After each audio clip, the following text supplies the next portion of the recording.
Hello Team 6, it's Hazel again. This video is a recap of the professor instructions and what we agreed on last night. I created a Google folder, as you can see, and it has 4 PDF files, which are just parts of the full version I sent you guys earlier. The whole assignment was about producing outputs from SPSS, interpreting them, and then comparing the results with assignment 4. When we were working on assignment 4, we analyzed only the qualitative parts of the same Adobe documents. Remember how pros, cons, and advice to management are all textual data? This time, we use only the quantitative parts, the numerical parts of the same document. And what the professor wants us to do is to see if both quantitative and qualitative inputs produce similar outputs and similar insights. But we still need to interpret the quantitative parts alone, not just comparing them. So that's what the desired goal of the assignments. So next, why are there 4 different outputs in PDF? The one which says without any filter is similar to the given PDF on titanium and is the exact versions of what we did in class.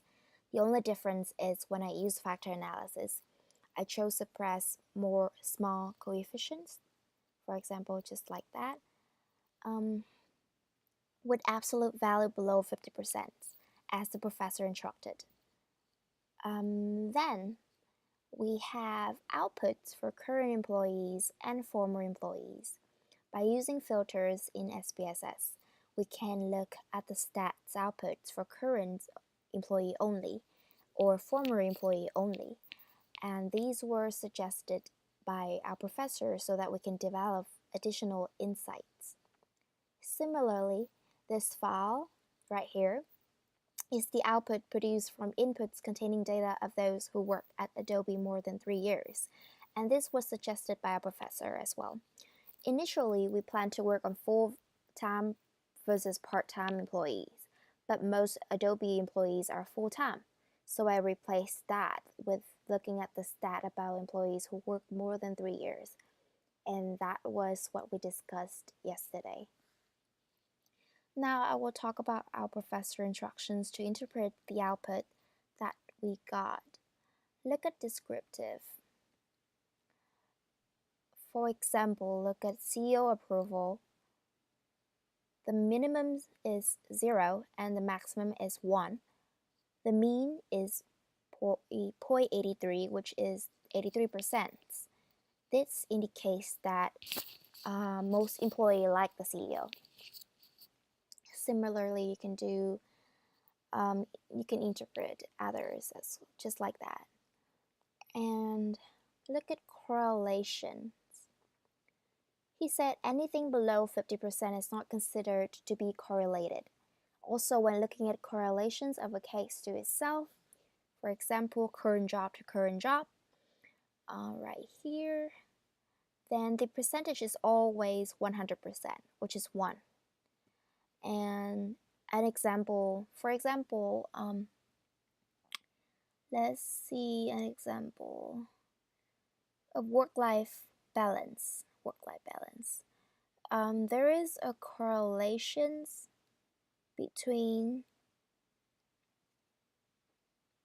work-life balance and cultural values.